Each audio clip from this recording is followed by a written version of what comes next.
ఈ లిక్కర్ మీద డబ్బు పెంచారు కదా ధర, ఏమంటారు దానికి వచ్చి? అవుతుందనా కేసీఆర్ ఉన్నప్పుడు వేయించలే, ఈయన వచ్చినాక వేస్తున్నాడు. ఒక్కొక్కరిని రంగడిస్తున్నాడు. ఆటోలో మాకు కిరాయిలు ఉంటలేవు, ఏం లేదు, ఏది లేదు. రోడ్డు పాలు తలకాయ ఖరాబ్ ఇడికి దానికి వస్తున్నాం. దాన్ని కూడా నరంలో పెంచాడు. కోటర మీద 10 రూపాయలు పెంచాడు. అంతకుముందు 20 రూపాయలు పెంచాడు. ఏమున్నా కాక మొత్తంకి ఏమున్నా కూడా లాసే తప్ప లాభం ఏమి లేదు. నేను ఏమంటున్నా, కేసీఆర్ ఉన్నప్పుడే మంచిగా ఉండే అని చెప్తున్నాను.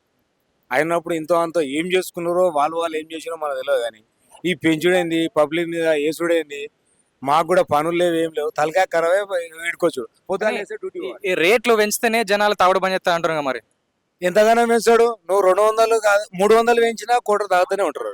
అది ఏమన్నా కానీ మొత్తంకైతే తాగుతారు. అలా తెలుసు.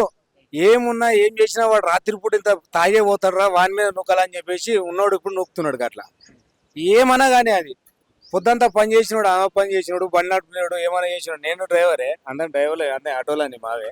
అయినా కూడా ఏంది అలసిపోయిన ఆగిపోతాం. వాడు ఏం చేసినా కూడా తాగాలి. అది ఏమన్నా కానీ తాగే పోవాలి. 9 to కోటరు తాగి పోవాలి.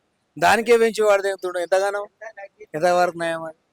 మొత్తంకి పెంచుతూనే ఉన్నాడు. మనం 10 రూపాయలు అన్నాడు, 20, బీరుకి 20, ఇట్లా ఇట్లా పోయింది.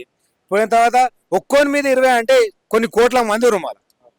మరి అవి ఎన్ని కోట్లు అయితే గుద్ద తెగించుకొని కానీ అంతా మొత్తము కొడుకులు రాజకీయం మొత్తము లోపల నూక్కోనికని అంతా.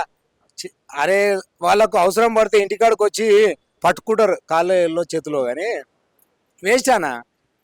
ఏమున్నా న్యాయంగా నడవాలి, న్యాయంగా ఉండాలి. కానీ ఇదంతా డమ్మీ. ఇదంతా గడుకో పూటకు పెంచుడేందుకు బడితే తక్కువ పడుతున్నాయి కదా. ఆయన వచ్చి అప్పు చేసిపోయాడు, నేను వచ్చి తీరుతున్నా అంటున్నాడు. కానీ ఏం తీరుతుండే, ఏం చేస్తుందో తెలియదు. కానీ రోడ్డు మీద ఉండి ఇట్లా కూర్చొని తాగుతున్నాం టైం.